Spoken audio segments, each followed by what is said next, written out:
नमस्कार दोस्तों, मैं शिवेंद्र आप सभी को स्वागत करते हैं शिवेंद्र ब्लॉग में। तो कैसे हो दोस्तों, उम्मीद करता हूँ आप लोग बहुत अच्छे होंगे। दोस्तों बता दूं कि खेसारी लाल यादव का एक सॉन्ग आया जो कि पोस्टर आया आज सवेर में ही है, जो कि हम वीडियो बना नहीं पाए, उसके लिए सॉरी। और भाई लोग बता दूं, गाने का नाम है कमर की कमाई।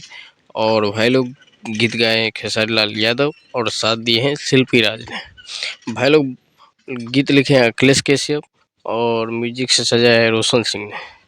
भाई लोग रोशन सिंह का म्यूजिक काफ़ी गजब का है और भाई लोग बहुत जल्दी आप लोगों को अन्नपूर्णा फिल्म से देखने के लिए मिलेगा, जो कि आज पोस्टर आया, कल टीजर आएगा और भाई लोग परसों आप लोगों को वीडियो देखने के लिए मिलेगा।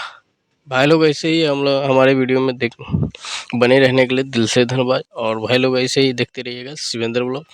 मैं मिलता हूँ आप लोगों का नए वीडियो में, तब तक के लिए अपना ख्याल रखिए और ऐसे ही देखते रहिएगा शिवेंद्र ब्लॉग।